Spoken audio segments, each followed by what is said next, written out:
Hello, hello again.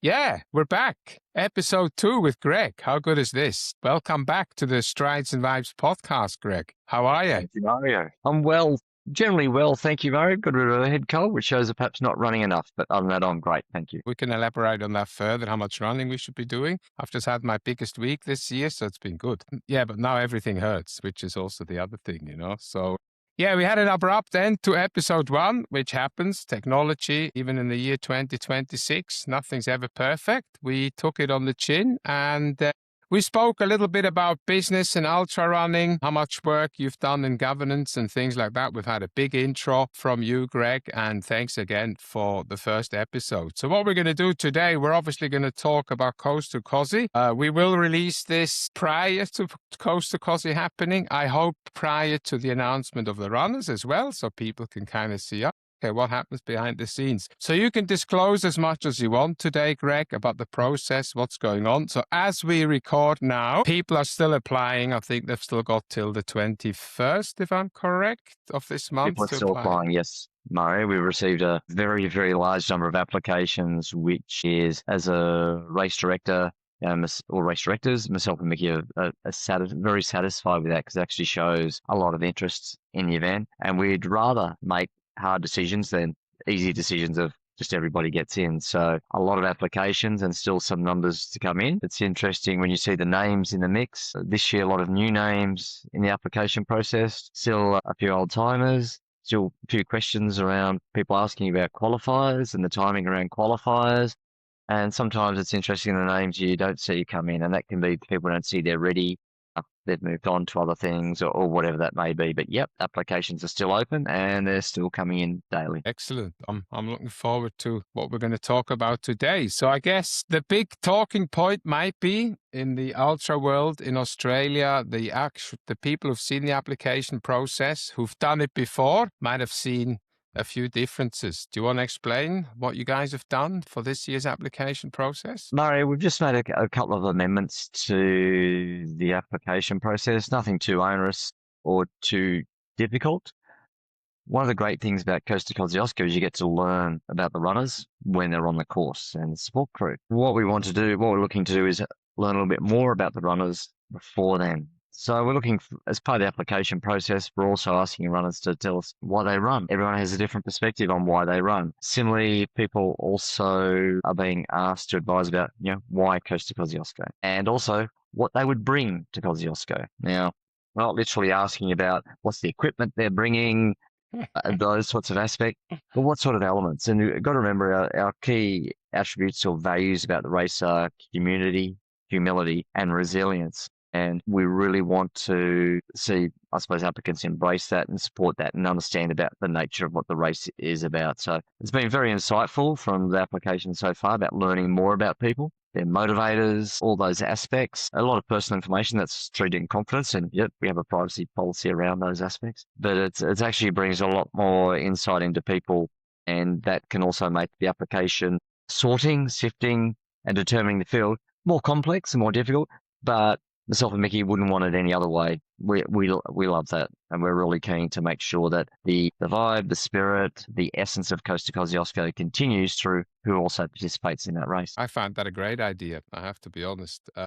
I haven't applied this year and I won't. I have a reason for that, but that's just what it is. I will be there in one way, shape or form, like we already said at the beginning before we started the recording. I think having the right humans and the right people there to keep building this community is a good idea, I think. Why do we run? I mean, at the end of the day, and I was just discussing over the weekend, we were all on a long run, and we were just talking about this whole aspect of what gets us out of bed and all this kind of stuff. We were talking about motivation and drivers and stuff. And then for me, there's a good reason why I can't do something like Coast to Kosci every single year, because mentally it's very taxing. And for the 6 months leading up to it, it's all about Coast to Kosci. And when you want to do something right, then that's what it is. And that takes a lot out of everybody, and getting you now to understand what people are actually wanting to get out and what they can bring to the event makes your work a bit more. You're going to have a little bit more work, you and Mickey, I guess, but it's going to make it a lot more meaningful from what I understand. Yeah. It should, absolutely, and it should do, Mario. We have an awful lot of work as race directors to organise an event that goes over that distance, which is a point-to-point race, in effect, through different climate zones. So, as you're well aware, the weather throws so many different things at the event, but also logistically, multiple councils, multiple approval bodies, who are all generally very supportive of the race, but there is still an awful lot of work that goes into these, as indeed any other project or any other event. I'm not proclaiming that we're different to any other event or ultramarathon within Australia, but there is certainly a very large amount of work that goes into the event. And I'm Paul Avery and Diane Weaver, who originated this race,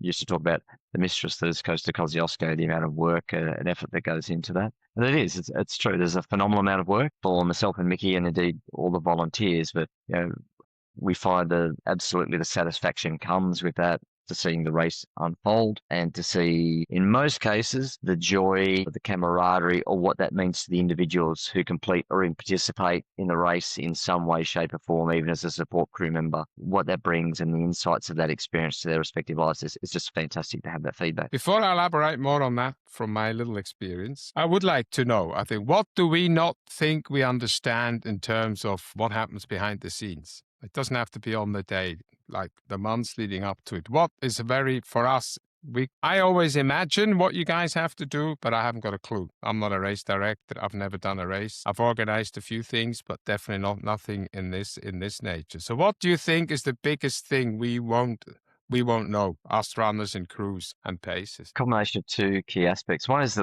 there's obviously the logistical process. Like any project, you have a lead time from start to night. We find that immediately post race, while there's a natural, I suppose, hangover, you need to unpick the race that's just occurred, and you do that with either firstly with a survey with participants and feedback you picked up, your own insights as race directors, and also from volunteers. And we do try to have a cleansing ale or a barbecue or something with all the officials as well, and you get a lot of different insights and perspective on different things, and you put all that into the pot. There's certainly the deadlines around the approval processes through respective councils and committees. They all need time to work through things and provide you their feedback on the prior race. Any changes you wish to make, and you do think carefully about any changes. Not so much to course. We're very clear that we want to keep the course as true. We may review that at set times in the future, but for now we love the course and there's no intent around that. So the key piece is probably diving into those logistics and setup, even though the race is just gone, so that you've got the foundation for what you want to do. And then around sort of this time of year, a little bit earlier, it is working through the setup for the application process, what's different. You're still keeping an eye on all the races that are occurring across the year to get a sense of who's performing or who's not, those sorts of aspects, and try to get to a few races yourselves. And also there's the detail. Things have lead times. Merchandise has long lead times, and surprisingly long lead times. You have to have all your bookings. All those sorts of things come together. So there's all those logistics piece. And then I think it gets down to the human element, which is the sheer work and detail that goes into things like preparing, even for the breakfast. What are the runners getting? What are the gifts? How do we record their times? How do we make the runners feel special? And pre-packing all the runner packs. Doesn't sound that exciting, but a lot of work goes into that. And what's the surprise and delight that we want runners to feel when they get their pack? That's exciting, not just a standard type pack. So I think the two aspects are the logistics and the pre-planning, which goes when you're still fairly mentally exhausted from that first piece. The second piece is then all the detail, but a lot of the emotion and thought that goes into a lot of that detail as we get much closer to the event. And people don't probably see near the amount of activity that goes into that, but it comes together. They don't need to see it or understand it. We just want them to have a great experience. Awesome. I love that. That's a great ending to that answer, actually.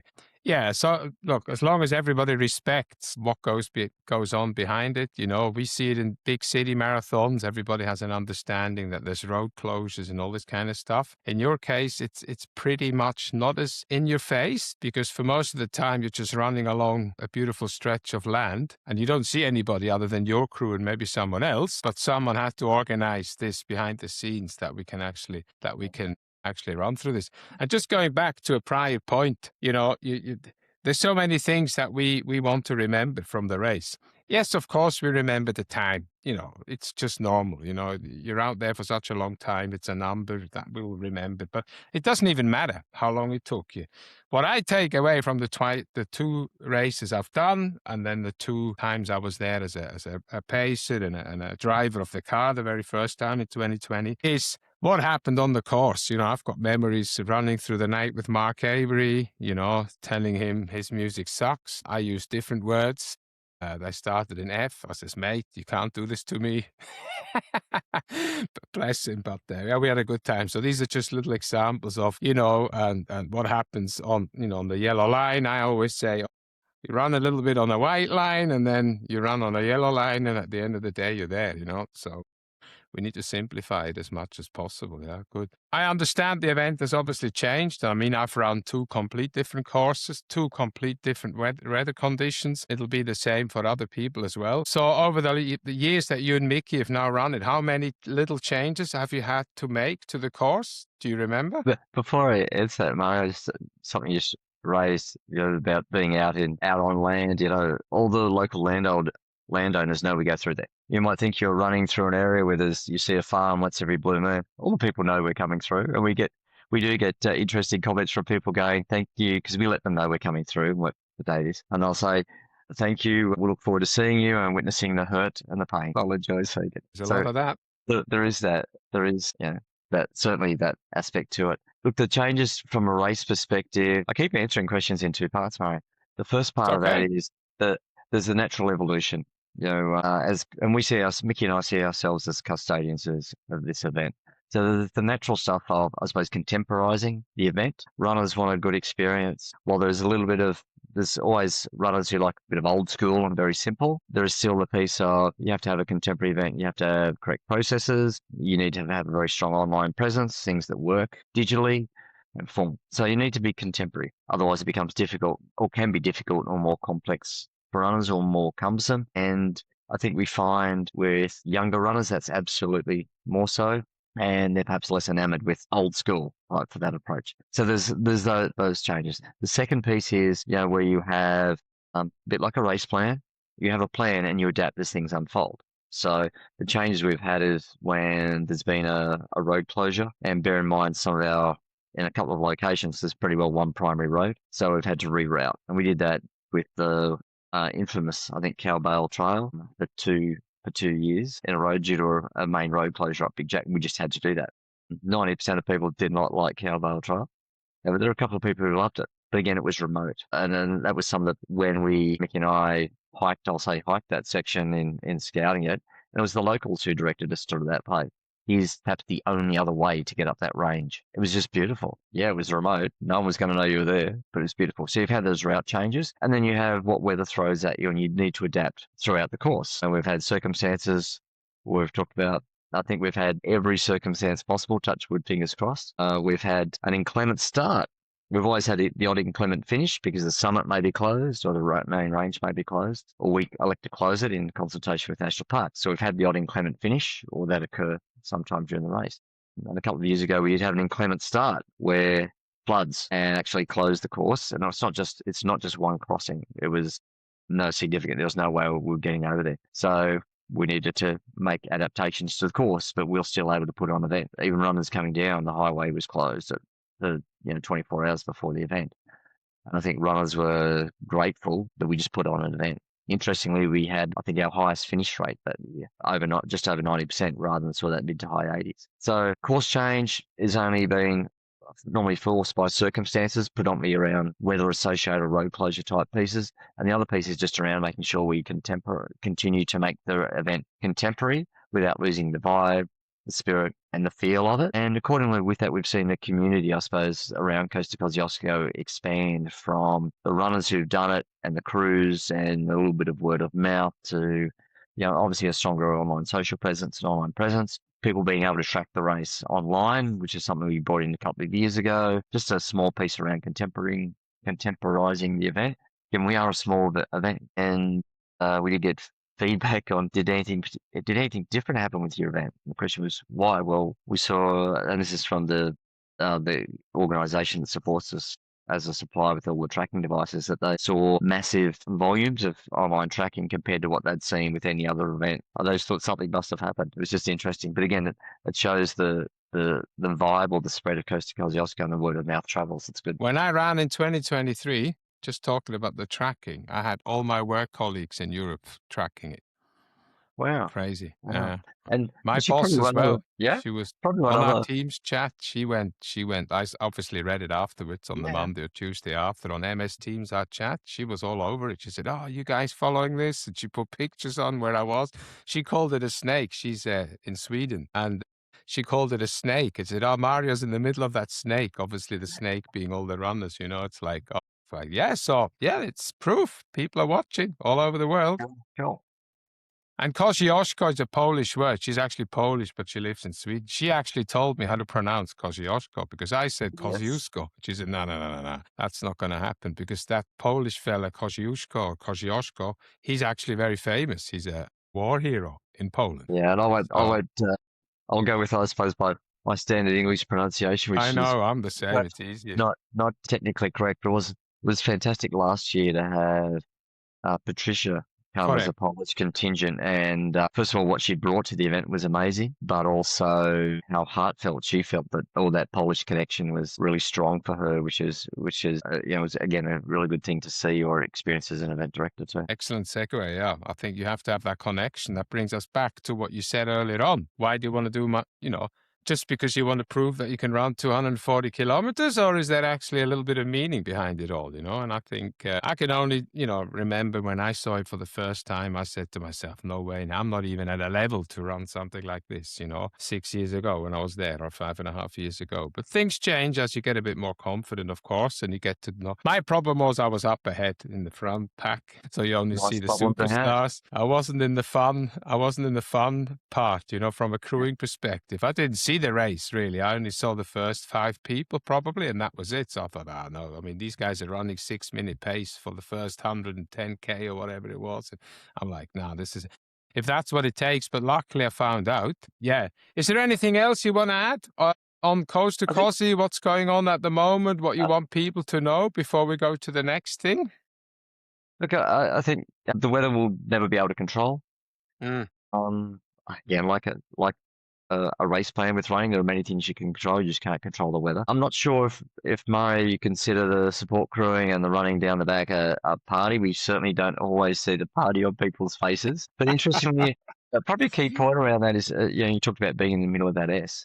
As a past runner, I was one of the first or second event times I ran Kosciuszko as a runner. I remember whoever was I think it was the first place woman that year, spoke about how important it is that this race continues to celebrate all runners because it's a feat completing it. And in many ways, the runners who are at the middle of the pack and the back of the pack do it harder and do it tougher because they get punished more by the elements. They get punished more by the time clock. That also makes it harder for the crews as well that go with it. So again, we do really want to make sure we continue to not just support, but celebrate every runner who completes Coast to Kosci, and also recognise to a degree those who don't get there as well, because it's over that distance, a lot of things can go wrong, and many runners put their heart and soul and their 6 months or their 12 months or more beyond that. The Coast to Kosciuszko, we'll see what the weather dishes up this year. We'll see what the snow dishes up this year. We're not expecting any change to the course at this stage. As always, we'll do our full reconnaissance. We do a couple of trips down to reconnaissance and meet with any stakeholders or suppliers we need to. Much will be the same, but there'll just be minor little enhancements. One of the things that is always dear to our heart is for anybody who is accepted, please read the rules, make sure your crew know the rules. That's always the issue where there's always little misunderstandings or appropriate things, and it's important, and we'll be probably a bit tougher on the rules this year. We just need to. I think that's what they're there for. It's a safety thing, right? It's like, Absolutely.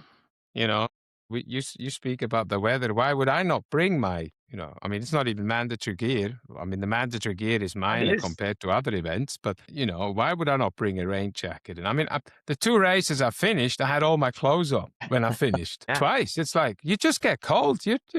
37 hours out there in the wind and rain and hail, your body is depleted. You eat whatever, a few hundred calories an hour. That's never going to make up for what you've lost. And your body is just trying to stay warm and using energy for that. And if it's not got any, you're just going to be cold. So I had like 5 layers on when it was the rainy finish a couple of years ago and the inclement weather finish. And last year it was the same because we went up high and yeah, I mean, I think that's one good thing about people entering Coast to Kosci. They have a very good idea what hard already means. The rest is That's then, why we have the the racing. qualifiers.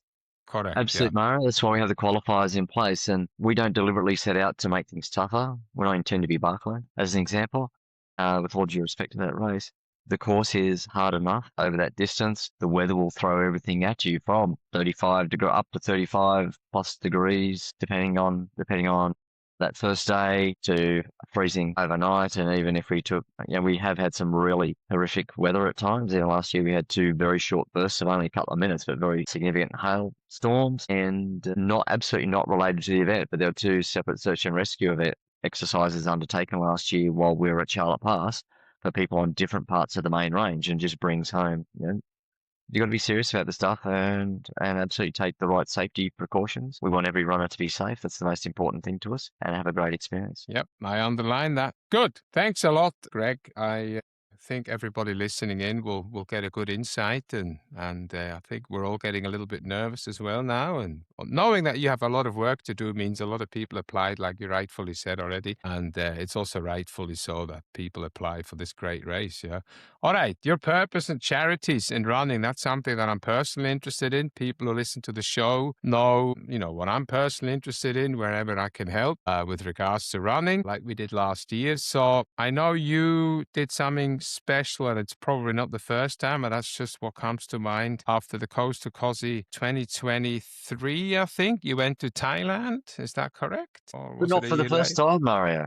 Huh? So, but not for the first time. Yeah, that's what I'm thinking. That's just my memory, but Yeah. yeah.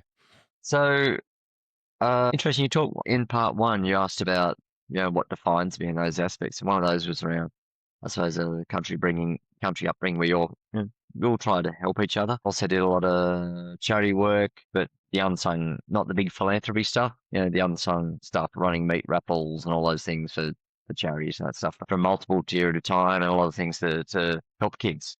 Just very broadly speaking. From my end, and bear in mind, I suppose the tsunami in Thailand was 20 years ago now. But around 12, 13, actually it'd be 14 years ago now, I'd heard about the work of Hands Across the Water, which is a Australian charity originally set up to help orphaned children from Peter Baines, who went over as a forensic policeman and did a number of tours of duty in body identification over there. And a lot of stories that came out of that. And in a very short form, pretty well, when the next world crisis occurred shortly thereafter, a lot of the charities shipped up and moved out, leaving behind a lot of kids with no family, no parents, geographic destruction, societal destruction that a tsunami brought to that area. And again, that was only a small area. I know Banda Aceh had a significant destruction as well, and loss of life. And he set up a charity effectively to put roofs over children's heads, which then formed into making sure they had food, which then evolved into education and other aspects. So Peter gave a lot of speeches about the charity and the work and what went into that, and runs a series of bike rides over there. They use as one of their main fundraisers, 800k in 8 days. You would argue that's not that difficult, but it's actually about the experience. It's not about can I ride that far? It's about the experience and what you experience the bonding of a group over that period of time. So I did that, I think, in 2011. It's a bike ride. You have to ride 10 grand plus pay your own costs for it. So I did that. While being over there, I thought, you could run this, as you do, as a cast those strange things out there as an ultra runner. And I thought, I'll come back one day and run it. And I actually said that to Peter, I'd come back one day and run it. And then a few years later, I was talking to Peter, and I said, I still want to run it. Not sure if this is the year. Maybe next year. Maybe I'll do it next year. But he said, excuses don't feed children, Greg. Okay. And I said, effectively, that short circuited the conversation to say, I'm in. I remember walking inside the house, and Joy said to me, Peter, go with Peter, go okay? And I said, I'm doing it this year. She said, okay, I'm in. My daughter, who was would have been close to year 12 at the time, I think, walked out and said, I'm in. What are we doing, Dad? And I told her. She said, I'm in. My middle son, a couple of years younger, walked out and said, what are we doing? He was, I think, about 15 or so. He said, what are we doing? And I told him. He said, I'm in. And my youngest, who was about 10, came out and said, I'm in. What is it I'm doing? I Ha! told him. Nice. And they said, yep, we're in. So I actually went over and while everybody rode the bike ride, I ran it that year. So I'd start 2 hours before them. They'd finish generally mid-afternoon. I'd finish anywhere from 6 p.m. till 11 or 12 at night, then get up and do it the next day. And it was an amazing experience. It was amazing to have my family as a support crew, plus a couple of good friends, Andrew McCallum, who's Yeah. been a volunteer and official at Coast to Kosciuszko for a number of years as well. It was just an amazing experience to do that. And to also see where that money goes. I've seen firsthand where the money goes, how it's used, and the difference it's made. So that's the key point, I think. It's you're invested because you see where it goes. And that was pre-COVID when it was a different operating environment for charities. At that time, every dollar you raised went direct to the front line, and the administration at the back of the house was funded separately. So that was a good thing. So I actually saw where the money went. So I did that. Then Mario, coming up to 20 years anniversary of the tsunami, Peter wanted to do something significant to mark that. He'd done UGA 50, I think he might have done the 100 and also done Tarawera, and was looking, he wanted to do this as something very significant, but addressed a few things. One, it was important for him for 20 years of work with that charity. It was very important, very personal, because it was something he could do to stretch himself and prove to the kids as well. He could do other things because care doesn't cease. It just keeps going, as you're probably well aware. So Peter asked to help him with it, and we had the conversation. He just rang me up and said, "Hey Greg," and I just said, "I'm in." He said, "I want to ask you something." I said, "I'm in." He said, I haven't told you yet." I said, "I don't care, I'm in." He said, "I really want to tell you." And that didn't change anything. We did it. So we undertook that, and we completed that all through December, finishing on Boxing Day, the day the tsunami hit that area. So it was a 1,400-kilometer run over 26 days. I'll be up front and say I got injured. Never get injured.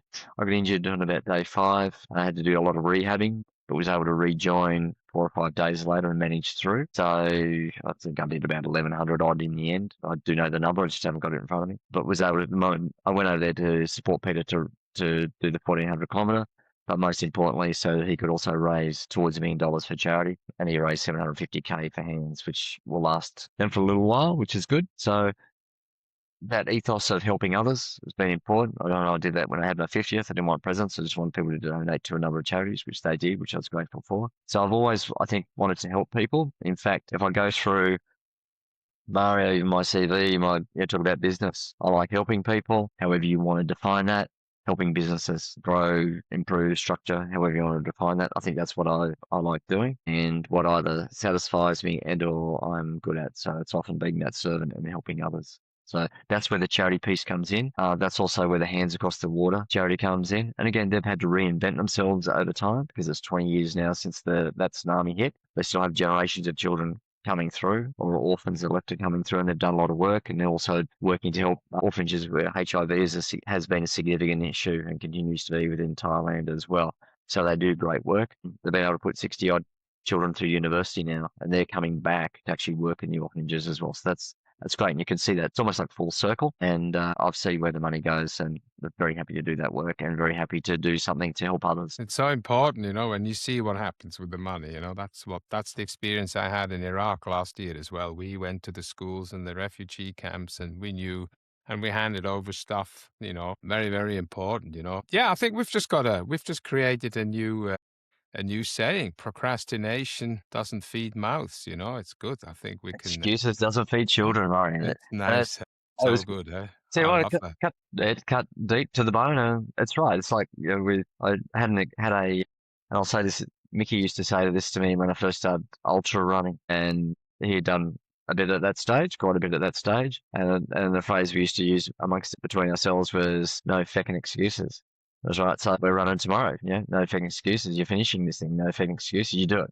Yeah, you can whinge and bitch, or you have issues go wrong. You deal with it, but no fucking excuses. And I think I've got actually when I did my first ultra, he actually gave me a little tag to hang on a wine bottle, whiskey bottle, or some other bottle, which was just NFE, which is no fucking excuses. And it's just a little motivator and a reminder. And as I said, my running hasn't been perhaps where it should have been lately. So that's a good reminder of no fucking excuses and just get out and do it. I mean, in business and in the running world, there's no such thing as the perfect day if you wait for it to come. As I'm doing now, there's no such thing as it'll be great tomorrow. No, you just need to chip away. It's like training. You get up in the morning or wherever people train, you get up, you do your thing, or in the evening or over lunchtime, and just chip away, this is the only way we can do it. And then once the race comes, I mean, you don't want to be not ready, of course. I'm not saying that, but there's never going to be perfect ready. I mean, how often, and this is funny, how often are the Olympics on and everybody expects world records and stuff, and a week or two later, they break the world record? That can have a lot of different reasons. Were they Yeah. ready? Did they work with the tape? It's like there's no such thing as the perfect day. You can theoretically envision it and say, okay, that's what's going to happen.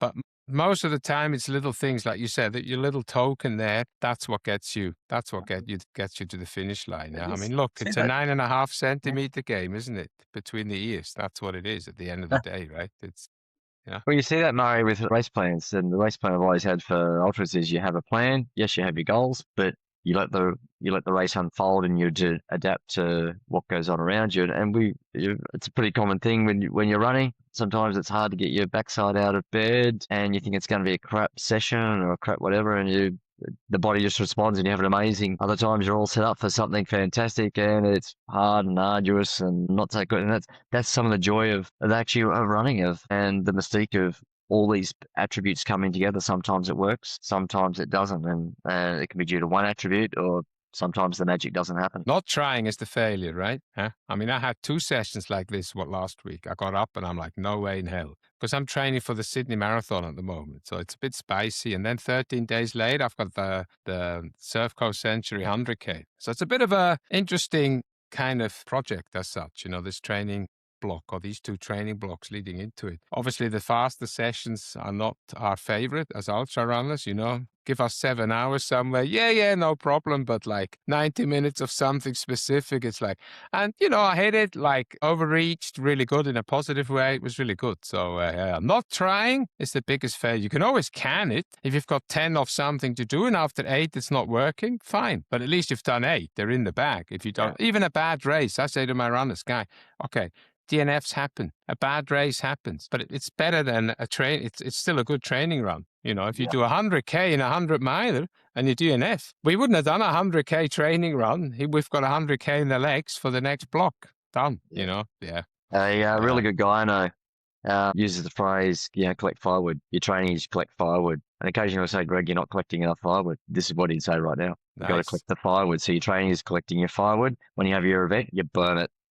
Absolutely. And the question about the burn, is it a long, slow, smouldering burn, or is it a raging fire of intensity? And how long does that go? But you collect firewood, Mario. Got to collect that firewood. Absolutely. Or fill the cookie jar. Yeah. Very, very good.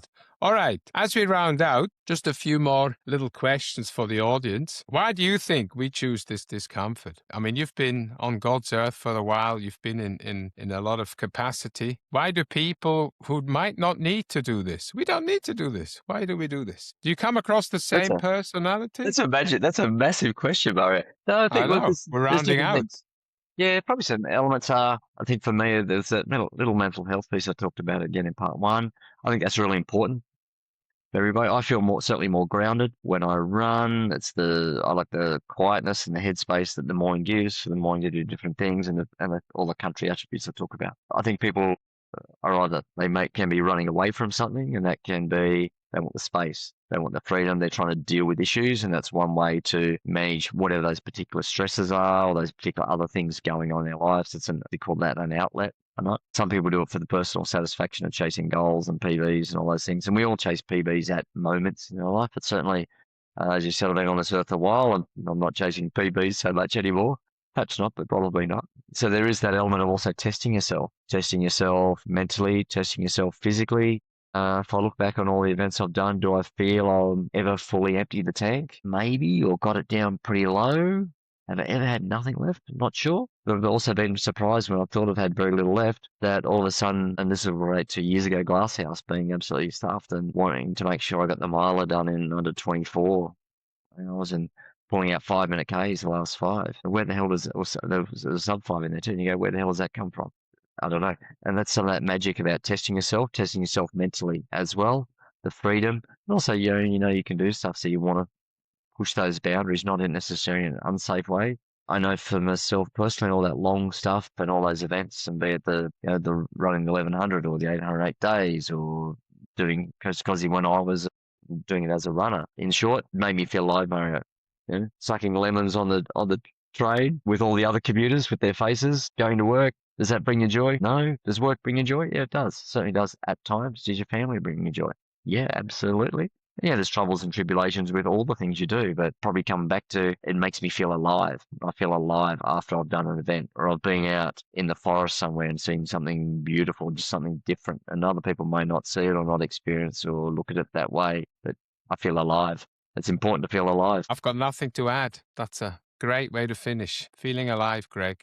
Thank you so much for doing this twice. We've had a couple of little niggles, but that's fine. That's perfect. It's part and parcel. I like it this way. I'm glad it went this way. I'm glad we were a little bit forced to do 2 sessions because we were able to just reflect on the first time we spoke, and people can go back to that podcast now as well and say, oh, okay, that's what they were mentioning. And then they can bring it back in and finish it all off with this. Thanks, So mate. thanks again You're welcome. I've for appreciated opening up. touching those different areas. Yeah, interesting talking the, I suppose, the business, the governance, or those leadership, those sorts of aspects. Touching on Kosciuszko or Coast to Kosci as well, but not necessarily dwelling and making it all about that. There are, other podcasts, other elements which talk about that more and perhaps in detail as a specific race. But it's more about what are the attributes of the race which make it interesting and insightful. And again, why do we run? It's a good refresher as well for myself about why I run, what I enjoy, also what it adds value to my life, because it's not just adding value to me, that's adding value to the people around me, because I am more grounded, I am more centered. Hopefully, touch wood, fingers crossed, I'm a better human as a result of that as well. I think we are. Absolutely. Everybody says that. Everybody says that. All right, people. We're vibing out. Thanks again, Greg. See you soon. Bye. Thanks, Mario.